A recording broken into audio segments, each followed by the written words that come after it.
Hello guys, welcome back. അപ്പോൾ എൻ്റെ പഴയ ചാനലിൻ്റെ പേര് കേട്ട ഒരു 2% ആൾക്കാർക്ക് മനസ്സിലാകുമായിരിക്കും, ടോക്കീസ് ബൈ ജെം അല്ലെങ്കിൽ ജെം ടോക്കീസ്. അപ്പോൾ എൻ്റെ ചാനൽ എന്താണ് പോയത്, ഷാനവാസിക്കനെ സപ്പോർട്ട് ചെയ്തുകൊണ്ടാണോ ചാനൽ പോയത് എന്നൊക്കെ പറയുന്ന ഒരുപാട് കാര്യങ്ങൾ കൊമൻസിൽ എന്നോട് ചോദിച്ചിട്ടുണ്ടായിരുന്നു. എൻ്റെ കൊമൻസ് എന്ന് പറഞ്ഞാൽ ഒരു 99% എന്നെ സപ്പോർട്ട് ചെയ്യുന്നതും വളരെ 1% ആണ് ഒരു കുത്തിയുള്ള സംസാരങ്ങളും ഉള്ളത്. അതിൽ ആൾക്കാർക്ക് അറിയേണ്ട 1% ആണെങ്കിലും എനിക്കൊരു ക്ലാരിറ്റി വരുത്തണം തോന്നി, because it's all about related to ഷാനവാസിക്ക. അപ്പോൾ ഷാനവാസിക്കനെ സപ്പോർട്ട് ചെയ്തുകൊണ്ടാണോ എൻ്റെ ചാനൽ പോയതെന്ന് എല്ലാവർക്കും അറിയണം. അതിന് മുന്നേ ആയിട്ട് എനിക്ക് കുറച്ച് കാര്യം സംസാരിക്കാനുള്ളതെന്ന് വെച്ചാൽ അതിന് താങ്ക് യു പറയാൻ വേണ്ടിയിട്ടാണ്. ബിക്കോസ് ഇന്നലെ ഞാൻ പോസ്റ്റ് ഇട്ടുണ്ടായിരുന്നു, എൻ്റെ വീഡിയോസ് എനിക്ക് ചെയ്യാൻ പറ്റുന്നില്ല എന്ന് പറഞ്ഞൊരു പോസ്റ്റ് ഇട്ടുണ്ടായിരുന്നു, എന്നെ സബ്സ്ക്രൈബ് ചെയ്യണം എന്ന് പറഞ്ഞൊരു പോസ്റ്റ് ഇട്ടുണ്ടായിരുന്നു. അത് കണ്ട് ഷാനവാസിക്കയുടെ ഫാൻ പേജിലെ ഒരാൾ ഋഷുവിൻ്റെ യൂട്യൂബ് ചാനലിൽ പോസ്റ്റ് ഇട്ടുണ്ടായിരുന്നു, എന്നെ ഒന്ന് സബ്സ്ക്രൈബ് ചെയ്യണം, എൻ്റെ ലിങ്ക് ഒക്കെ കൊടുത്ത്. And thank you so much Rishu for that. കാരണം അതുവഴി എനിക്ക് കുറച്ച് സബ്സ്ക്രൈബേഴ്സ് ഇപ്പോൾ കിട്ടിയിട്ടുണ്ട്. കാരണം സബ്സ്ക്രൈബേഴ്സ് കൂടുക എന്ന് പറഞ്ഞാൽ അത് ഭയങ്കര വലിയൊരു കാര്യമാണ്. ബിക്കോസ് എൻ്റെ ചാനൽ എന്ന് പറഞ്ഞാൽ ഞാൻ സെപ്റ്റംബർ 26 തുടങ്ങിയ ചാനലായിരുന്നു ടോക്കീസ്. അതിപ്പോൾ 2 മാസം ആവുന്നേ ഉള്ളൂ. അപ്പോൾ അതിൻ്റേതായിട്ടൊരു 2000 എനിക്ക് സബ്സ്ക്രൈബേഴ്സ് വന്നു, മോണിറ്റൈസ്ഡ് ആയി. ഇതെല്ലാം കഴിഞ്ഞിട്ടാണ്, ഞാൻ ഓൾറെഡി ഇതെല്ലാം നിങ്ങളോട് ഷെയർ ചെയ്തിട്ടുണ്ടായിരുന്നു. മോണിറ്റൈസ്ഡ് ആയി, ഷാനവാസിക്ക എനിക്ക് ലക്കി ചാമാണ്. അതിപ്പോഴും അങ്ങനെ തന്നെയാണ്. കാരണം ഇത് പോയെന്ന് കരുതി എൻ്റെ മെയിൻ ഇഷ്യൂ എന്താണെന്നുള്ളത് ഞാൻ പറയാം. എൻ്റെ ചാനലിനൊരു സ്ട്രൈക്ക് കിട്ടിയിട്ടുണ്ടായിരുന്നു.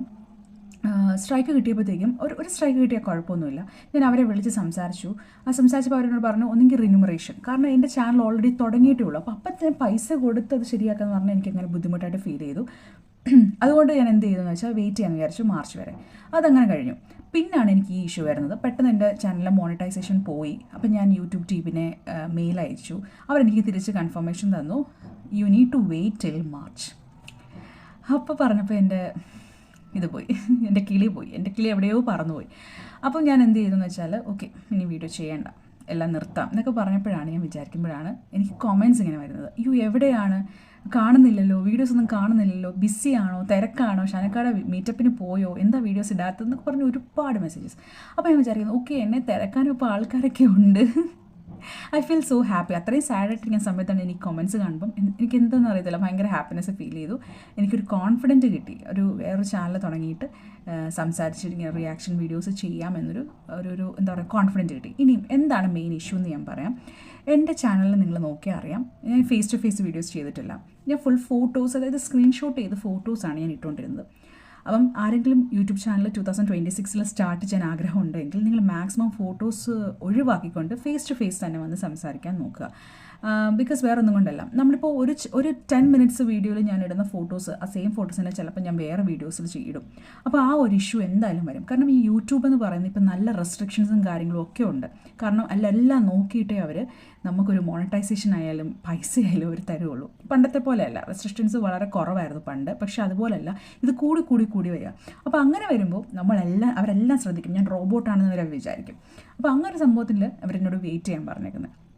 സോ എനിക്കിപ്പോൾ വീഡിയോസ് ഇടാൻ പറ്റാത്തത് കാരണമാണ് ഞാനിപ്പം പുതിയൊരു ചാനലിൽ വീഡിയോസ് ഇടാമെന്ന് വിചാരിക്കുന്നത്. ഇപ്പം ഒരു ക്ലാരിറ്റി ഇപ്പോൾ ആൾക്കാർക്ക് കിട്ടിക്കാണും. സെക്കൻഡ് എന്ന് പറഞ്ഞാൽ, ഷാനക്കയുടെ മീറ്റപ്പിന് പോയോ എന്ന് ചോദിച്ചവരോട്, ഷാനക്കയുടെ മീറ്റപ്പിന് ഞാൻ പോയിട്ടില്ല.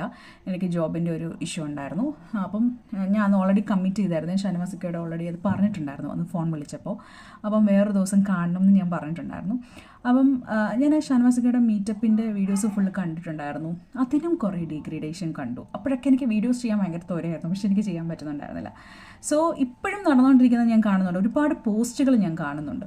അപ്പോൾ അതൊക്കെ ഇനി ഞാൻ എൻ്റെ ഈ ചാനലിൽ കൂടെ ഞാൻ ചെയ്യുന്നതായിരിക്കും. അപ്പോൾ ഞാൻ ഇപ്പോൾ വന്നത് ഇതൊരു ക്ലാരിറ്റി പറയാൻ വേണ്ടിയിട്ടാണ്. എന്നെ സപ്പോർട്ട് ചെയ്ത എല്ലാവർക്കും ഇനി എന്നെ സപ്പോർട്ട് ചെയ്യണം എന്നും കൂടെ പറയാൻ വേണ്ടിയാണ് ഞാൻ വന്നത്. അപ്പം ഈ ചാനൽ എല്ലാവരും ഒന്ന് ഫോളോ ചെയ്യുക, എല്ലാവരും ഒന്ന് സപ്പോർട്ട് ചെയ്യുക. അപ്പം എൻ്റെ വ്യൂസ്, എനിക്ക് വേറൊരു കാര്യത്തോട് പറയാനുള്ളതെന്ന് വെച്ചാൽ, എനിക്ക് തോന്നിയ കാര്യങ്ങൾ, അതായത് എനിക്ക് ഇന്ന കാര്യത്തിന് റിയാക്ട് ചെയ്യണം, അത് മറ്റുള്ളവരെ ഹാം ചെയ്യാതെ റിയാക്ട് ചെയ്യണം എന്നുള്ളതാണ് എനിക്ക് മെയിൻലി ഉള്ളത്. അപ്പം ഞാൻ എന്താണോ, ഏത് വിഷയത്തിനെ പറ്റിയാണോ എടുക്കുന്നത്, അത് നല്ലപോലെ പഠിച്ച് എനിക്ക് ഇൻട്രസ്റ്റ് ഉള്ള കാര്യങ്ങൾ മാത്രമേ ഞാൻ റിയാക്ട് ചെയ്യാറുള്ളൂ. അപ്പം എന്തെങ്കിലും ഒരു കാര്യം, എന്തെങ്കിലും ഒരു സംഭവം റിയാക്ട് ചെയ്യണം എന്ന് ഞാൻ റിയാക്ട് ചെയ്യണമെന്ന് നിങ്ങൾക്ക് ആഗ്രഹം ഉണ്ടെങ്കിൽ നിങ്ങളുടെ ഇൻസ്റ്റാഗ്രാം പേജ്, കാരണം എന്നോട് ഒന്ന് പറയുന്നുണ്ട് ഇന്ന കാര്യം നടന്നു, ഒന്ന് റിയാക്ട് ചെയ്യാമോ എന്ന് ചോദിക്കുന്നുണ്ട്. അതുകൊണ്ടായിട്ട് ഞാൻ പറഞ്ഞത്, അങ്ങനെ ആർക്കെങ്കിലും ഒപ്പീനിയൻസ് ഉണ്ടെങ്കിൽ എൻ്റെ ഇൻസ്റ്റാഗ്രാം പേജ് ഉണ്ട്, അത് ജെം ടോക്കീസ് തന്നെയാണ്. അത് നിങ്ങൾക്ക് ഫോളോ ചെയ്യണമെന്നുമില്ല, നിങ്ങൾക്ക് എന്നെ മെസ്സേജ് ചെയ്യാം കേട്ടോ. മെസ്സേജ് ചെയ്തിട്ട് സംഭവം പറയാം, ഇന്ന കാര്യം ഒന്ന് ചെയ്യാവോ, ഒന്ന് റിയാക്ട് ചെയ്യാവോ എന്ന് ചോദിക്കാം കേട്ടോ. സോ അപ്പോൾ ഇത്രയേ ഉള്ളൂ. അപ്പോൾ ഇനിയും തൊട്ട് ഞാൻ കണ്ടിന്യൂസ് ആയിട്ടും വീഡിയോ ചെയ്യുന്നതായിരിക്കും. സപ്പോർട്ട് ഉണ്ടാവും എന്ന് എനിക്കറിയാം. എന്നാലും ഞാനോട് പറയുവാൻ സപ്പോർട്ട് ചെയ്യുക. Thank you so much for all the love and support you have given me. ഞാനില്ലാത്തപ്പം, അതായത് ഞാൻ വീഡിയോസ് ചെയ്യാഞ്ഞപ്പോൾ എന്നെ തിരക്കിയ എല്ലാവരോടും, അതായത് ഒരു പേരെന്നല്ല, ഒരുപാട് പേരുകളുണ്ട്. അപ്പം എല്ലാവരോടും thank you so much for love and support. And എല്ലാവരും സബ്സ്ക്രൈബ് ചെയ്യുക, സപ്പോർട്ട് ചെയ്യുക, ഷെയർ ചെയ്യുക. Thank you. Love you all. By.